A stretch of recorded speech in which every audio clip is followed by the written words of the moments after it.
यामुळे येणाऱ्या मानसिक तणावातून कित्येक मुलं आपलं आयुष्य संपवतात. तिने शेवटी एक नोट लिहून ठेवली होती. तिने नोटमध्ये लिहिलं होतं, सॉरी मम्मी पप्पा, मी आता डिप्रेशनशी नाही लढू शकत. एका रिपोर्टनुसार जवळपास बेरोजगार लोकांमधले 80% लोक हे सरकारी नोकरीची तयारी करत आहेत. पण तरीही आशियामध्ये सर्वात खराब आणि भ्रष्ट प्रशासन भारताचं आहे. कोणत्याही फॅमिली फंक्शनमध्ये गेलं तर नातेवाईकांपासून तोंड लपवावं लागतं. इतकं वय झालं तरी अजून बेरोजगारच बसला आहेत असे टोमणे ऐकावे लागतात. तर खूप मुलांना वाटतं ते होऊ शकतात तर आपण का नाही, आणि या चक्रव्यूहात ही मुलं अडकून पडतात. आपल्या भारताच्या प्रशासकीय अधिकाऱ्यांकडे इतकी जास्त पॉवर आहे की त्यांनी ठरवलं तर ते अख्खा देश सुद्धा बदलू शकतात.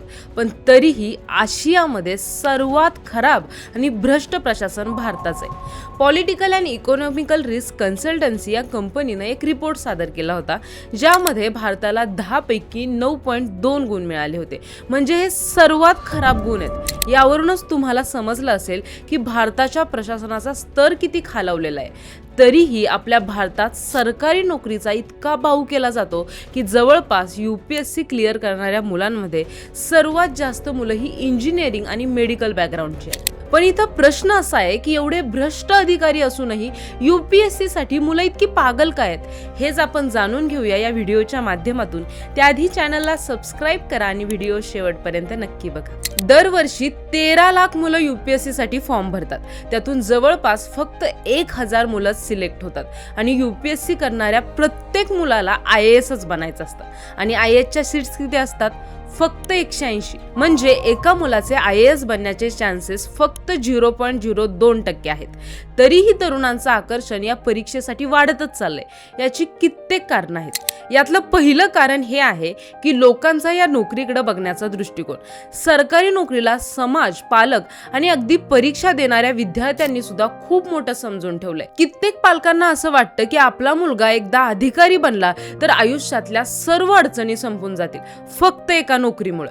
आणि बऱ्याच चित्रपटांमध्ये सरकारी अधिकाऱ्यांचा एवढा रुबाब दाखवला जातो की यामुळे विद्यार्थ्यांना वाटतं की आपण परीक्षा पास झालो तर आपल्या अंडर अख्खा जिल्हा असेल, आयुष्यभर जॉब सिक्युरिटी राहील. ती लाल दिव्याची गाडी, मान सन्मान, रुबाब अशा सर्व प्रतिष्ठित गोष्टींना कित्येक मुलं बळी पडतात.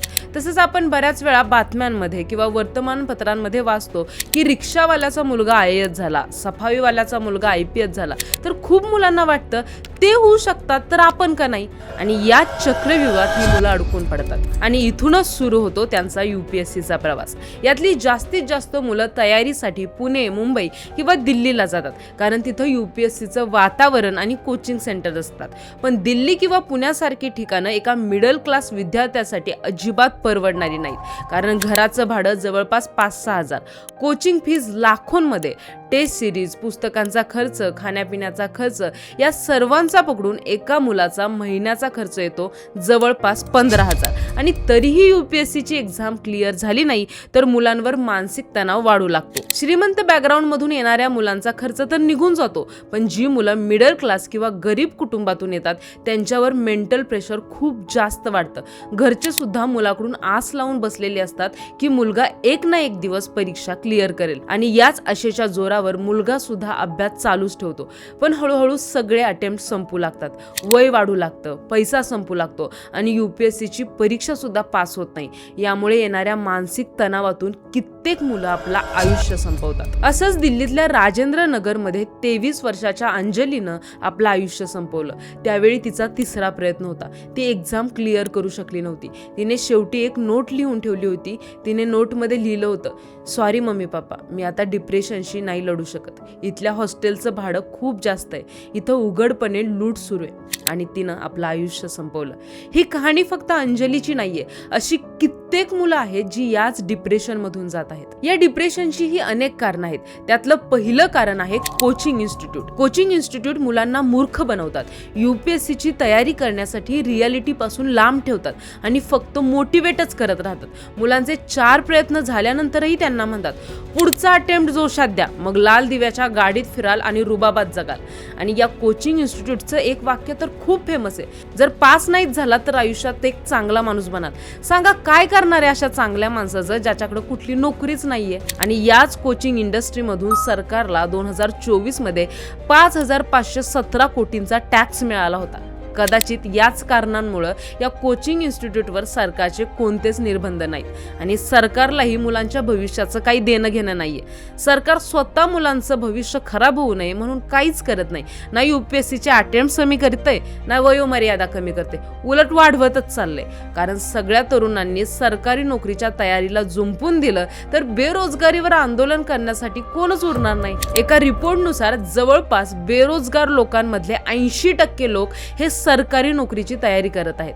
विचार करा हा आकडा किती मोठा आहे. पण या सर्व गोष्टींचा परिणाम सरकार किंवा कोचिंग इन्स्टिट्यूटवर पडत नाही, कारण ते तर कोटींमध्ये कमवत आहेत. यामध्ये भरडले जातात ते मध्यम वर्गातली मुलं.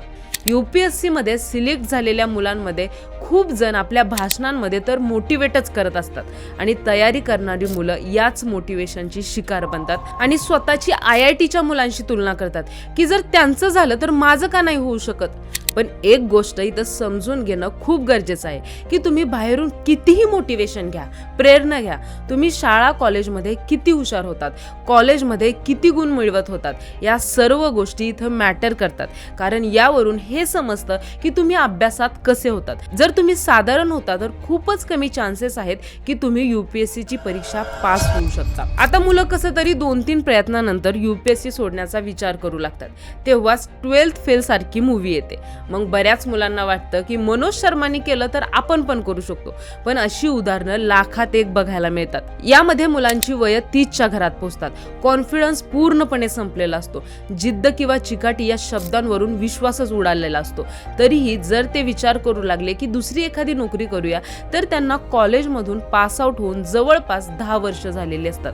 एवढ्या गॅप नंतर जॉब मिळणं सुद्धा खूप कठीण असतं. जर एखादा मिळालाच तर त्यांचा प्रतिस्पर्धी असतो आत्ताच कॉलेज पास आउट झालेला 22 वर्षाचा मुलगा. त्या मुलाला जेवढी सॅलरी मिळेल कदाचित तेवढीही या UPSC करणाऱ्या विद्यार्थ्यांना मिळत नाही. आयुष्याच्या या टप्प्यावर पुन्हा उभं राहणं जवळपास अशक्य होऊन जातं. आणि UPSCच्या तयारी दरम्यान कोचिंगवाल्यांकडून ऐकलेलं असतं की UPSC में हारा हुआ हाती करोडो का होता है. मग नंतर समजतं आता काय होणार या निर्बल हत्तीचं. कोणत्याही फॅमिली फंक्शन मध्ये गेलं तर नातेवाईकांपासून तोंड लपवावं लागतं.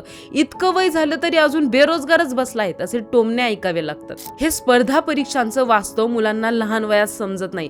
त्यांना वाटतं अजून आपल्याकडे खूप वेळ आहे, आपण परीक्षा पास होऊ. बऱ्याच जणांकडे तर कोणताच बी प्लॅन सुद्धा नसतो. काही मोजकेच विद्यार्थी असतात जे BA सारखी डिग्री घेऊन IAS बनतात आणि खूप मुलं याच BA वाल्या मुलांकडून मोटिवेट होऊन कोणताही स्ट्रॉंग बॅकअप प्लॅन ठेवत नाहीत. मग एक्झाम क्लिअर झाली नाही की नंतर पश्चाताप होतो. पण या मुलांपेक्षा जास्त चूक त्यांची आहे जे या प्रक्रियेतून गेल्यानंतरही UPSCची रियालिटी सांगत नाहीत. उलट कित्येक सिलेक्ट झालेली मुलं तर असं बोलून जातात की प्लॅन B ठेवू नका, कारण तेच तुमचं मोटिवेशन असेल आणि तुम्ही परीक्षा पास करू शकता. मग आयुष्यातील सर्वात महत्त्वाची वर्ष वयाची 20 ते 30 वर्ष मुलं UPSC मध्येच वाया घालवतात. म्हणूनच UPSCला एक कालावधी ठरवणं आणि प्लॅन B ठेवणं खूप जास्त गरजेचं आहे. UPSC करणारी मुलं खूप हुशार असतात, टॅलेंटेड असतात. जर त्यांनी UPSC केली नसती तर त्यांनी 100% चांगली सॅलरी असलेला जॉब मिळवला असता. त्यांनी बिझनेस करायचं ठरवलं असतं तर तिथेही चांगलंच काहीतरी केलं असतं, कारण त्यांच्याकडे तेवढी क्षमता असते. पण ते आपली सगळी जवानी सरकारी नोकरीच्या मागे घालवतात आणि शेवटी पदरी पडते निराशा. बरं, असंही नाही की जे सिलेक्ट झाले आहेत ते आपल्या IAS किंवा IPS वाल्या आयुष्यात खूप आनंदी आहेत. या नोकरीमध्ये सुद्धा कामाचं प्रेशर, डिप्रेशन अशा कित्येक गोष्टींमुळे कित्येक अधिकाऱ्यांनी आपलं आयुष्य संपवलेलं आहे. हिमांशु रॉय, DK रवी, Y पुराणकुमार ही त्या काही ऑफिसरची नावं आहेत ज्यांनी अधिकारी बनून सुद्धा आपलं आयुष्य संपवलंय. तसेच कित्येक अधिकाऱ्यांनी राजीनामा देऊन स्वतःचा स्टार्टअप किंवा बिझनेस सुद्धा सुरू केलाय. जसे की राजन सिंह, रोमन सैनी, विवेक कुलकर्णी, संजय गुप्ता यांनी राजीनामा देऊन आपला बिझनेस सुरू केलाय. हे आयुष्य संपवणारे आणि बिझनेस सुरू करणारे तेच अधिकारी आहेत जे UPSC पास होण्यापूर्वी खूप उत्साही होते. याचा अर्थ अर्थ असा की फक्त परीक्षा पास होणं हेच आयुष्यातलं शेवटचं ध्येय नाही. खरी लाईफ तर परीक्षा पास झाल्यानंतर सुरू होते. म्हणून मित्रांनो, तुमच्याकडे एकच आयुष्य आहे. यामधली यश मिळवायची, काहीतरी नवीन करायची, आयुष्य बदलायची. 10 वर्ष तुम्ही सरकारी नोकरी मिळवण्याच्या मागे बर्बाद करू नका. कोणत्याही परीक्षेच्या तयारीसाठी किती वेळ द्यायचा हे आधीच ठरवा आणि जर 2-3 अटेम्प्ट्समध्ये होत नसेल तर लवकरच प्लॅन बी वर शिफ्ट व्हा. UPSC किंवा कोणत्याही सरकारी नोकरीला आयुष्याचं अंतिम ध्येय मानू नका. नाहीतर या जाळ्यात अडकलात तर वयाच्या 30 वर्षानंतर खूप जास्त पश्चाताप होईल. यावर तुम्हाला काय वाटतं? कमेंट बॉक्समध्ये नक्की कळवा आणि व्हिडिओ आवडला असेल तर व्हिडिओला लाईक करा, शेअर करा आणि सबस्क्राईब करायला विसरू नका.